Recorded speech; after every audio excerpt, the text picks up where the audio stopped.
Então diz assim a palavra do Senhor, Salmo 83:18, diz assim: saibam eles que tu, cujo nome é Senhor, somente tu, és o Altíssimo sobre toda a terra.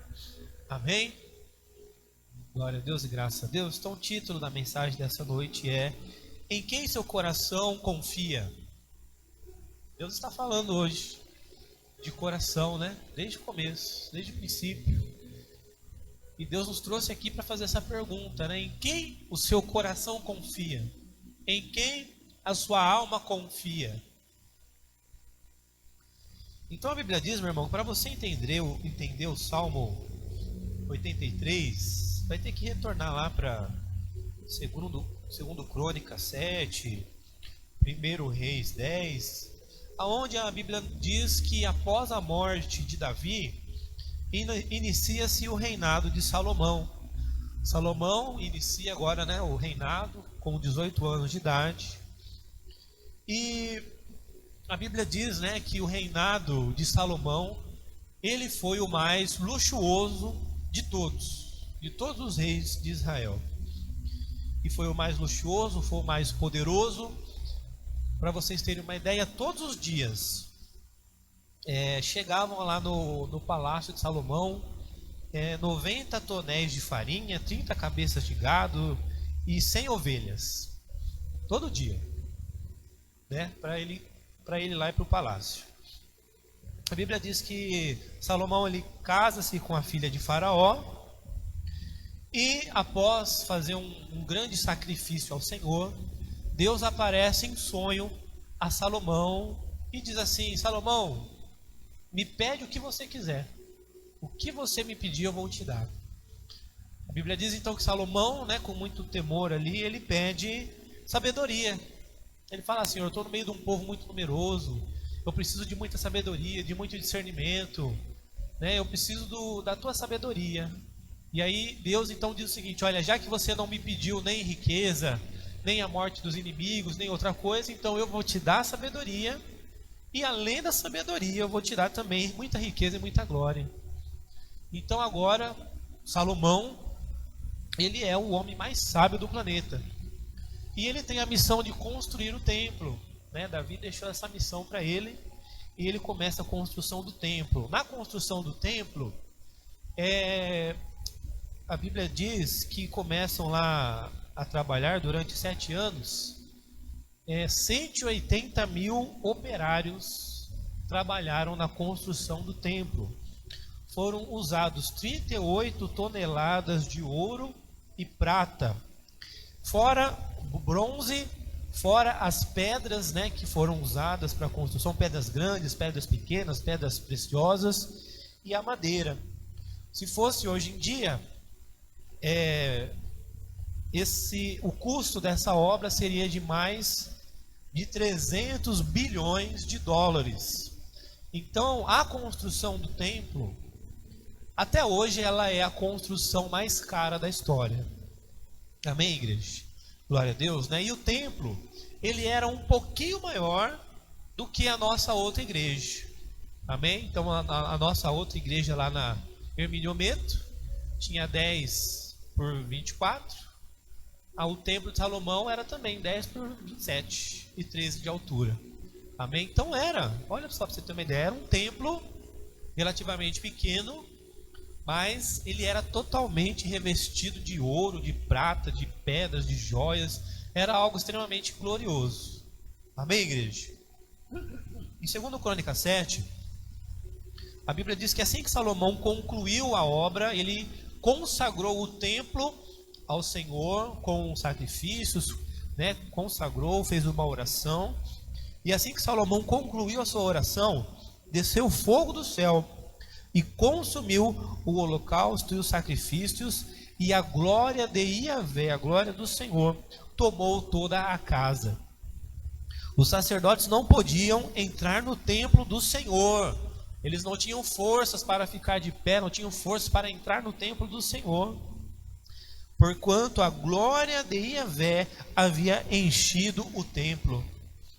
Quando os israelitas viram aquele fogo descendo e a glória de Iavé sobre o templo, ajoelharam-se atônitos no pavimento, com o rosto rente ao chão, adoraram e deram graças ao Senhor com grande júbilo, exclamando: pois Ele é bom e eterno é o seu amor e a sua misericórdia. E aí Deus, mais uma vez, ele fala com Salomão e diz: olha, Salomão, se você viver em obediência, através de você eu também vou cumprir a promessa que eu fiz ao seu pai, e você também vai ter a sua dinastia. Sempre vai ter um descendente teu no trono de Israel. Mas se você me abandonar, eu expulsarei Israel para longe da minha presença para sempre. Então, a Bíblia diz, né, que Salomão, ele era muito sábio. Ele escreveu o livro de Cantares na sua juventude, escreveu o livro de Provérbios na sua fase adulta, o livro de Eclesiastes na fase da sua velhice. Ele escreveu o Salmo 72, Salmo 127 e também mais 3.000 provérbios e 1.005 cânticos.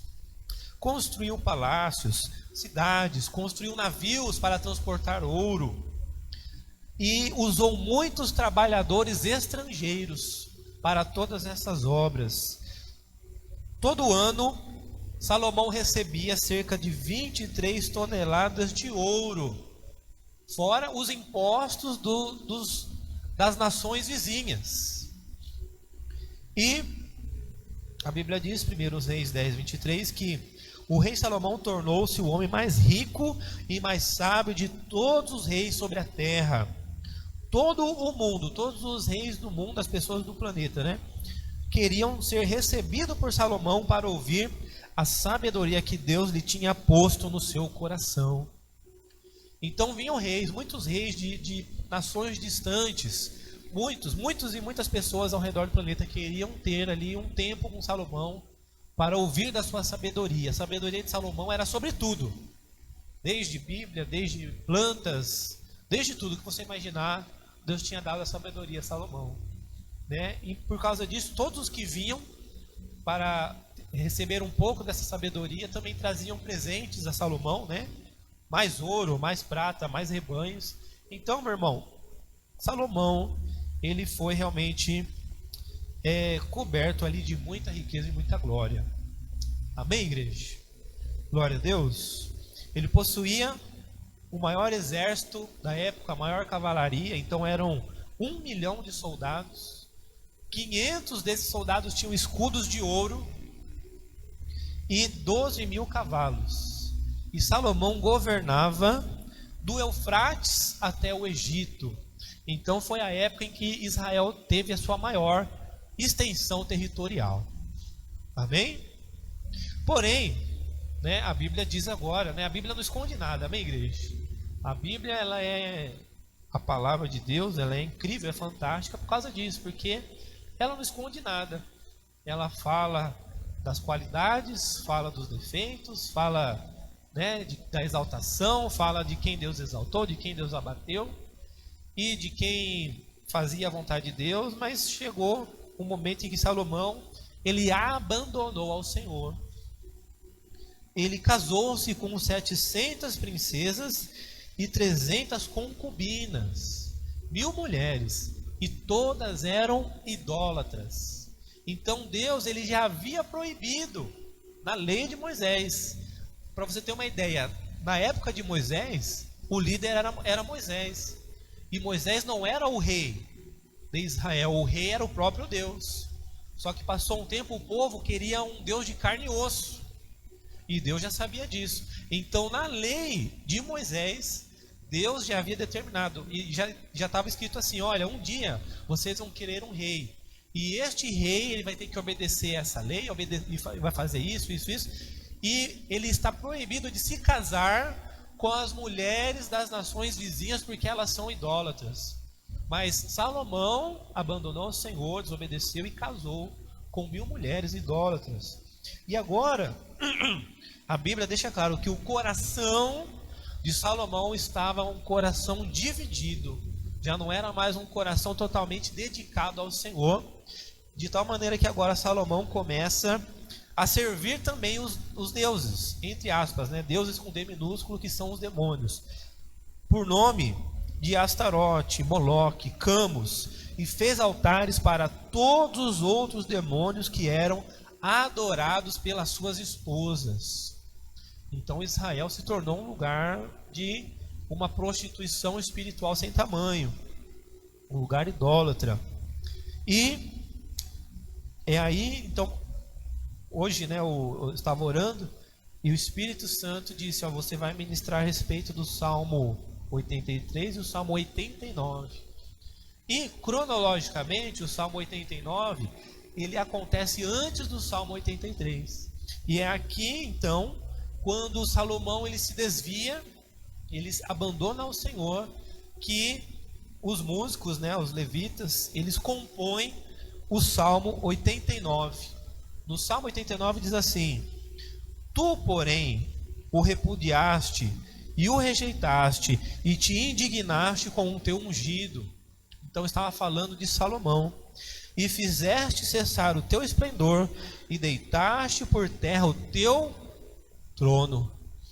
Amém, igreja? Ou seja, qual foi o resultado da apostasia de Salomão? Qual foi o resultado de Salomão ter abandonado ao Senhor e servido aos demônios? O resultado foi que Deus, no reinado de Salomão, era um reinado de paz, mas Deus levantou inimigos para transformar a vida de Salomão em um inferno. Então levantou inimigos de Edom, inimigos de Zobá, inimigos da Síria. E não só isso, mas Deus usou um profeta para entregar uma profecia muito importante para um homem chamado Jeroboão, que fazia parte do exército de Salomão, e falava para Jeroboão o seguinte: olha, Jeroboão, é o seguinte, a Bíblia diz que esse profeta usava uma capa nova, e esse profeta pegou, dividiu a capa em 10 partes e falou para o Jeroboão: olha, agora puxa aí, vamos fazer um cabo de guerra aqui. Aí a Bíblia diz que o Jeroboão puxou, ficou com 10 partes, enquanto que o profeta ficou só com 2. E aí o profeta disse: ó, então assim diz o Senhor para você, o reino vai ser dividido, você vai ficar com 10 tribos, e o descendente de Salomão vai ficar apenas com 2, para que Deus continue cumprindo a promessa que fez para Davi. Amém, igreja? Então Jeroboão recebeu essa profecia muito importante, né, a respeito do reino dividido. E aí a Bíblia diz que ao final da sua vida, Salomão, mesmo desviado, ele escreve o livro de Eclesiastes.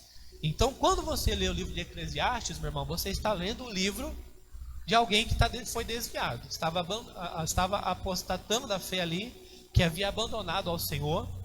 E aí, se você lê o livro de Eclesiastes, resumindo, né, um livro curtinho, mas resumindo, a conclusão é que Salomão ele diz o seguinte: olha, tudo é passageiro, tudo é vaidade, todo mundo vai morrer, nada faz sentido, e a única coisa que importa é temer a Deus e obedecer os seus mandamentos. Amém, igreja? Então o homem mais sábio de todos, né, só perdia para a sabedoria de Jesus, né, claro, né, mas o homem mais sábio de todos viveu ali muitos anos, viveu 58 anos, e experimentou de tudo, né, viveu muita coisa, adorou ao Deus de Israel, adorou centenas de outros demônios, e, né, se você ler Provérbios, Cantares, Eclesiastes, ele fez de tudo, experimentou tudo, ele não se negou a nada, e ao final da vida ele chegou a esta conclusão. Amém, igreja? Que tudo é passageiro, tudo é vaidade, todo mundo vai morrer, nada faz sentido, e a única coisa que importa é temer a Deus e obedecer os seus mandamentos.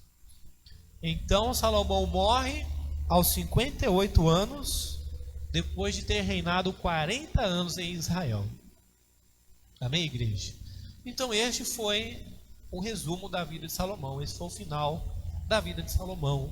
Salomão começou muito bem, né? pedindo sabedoria, coberto de riqueza de glória e, né, construindo o templo, buscando a Deus, mas terminou muito mal. Amém, igreja? E o interessante, né, é que o Espírito Santo falou, então você prega o Salmo 89, que é um resumo ali da vida de Salomão, e também prega sobre o Salmo 83. Amém, igreja?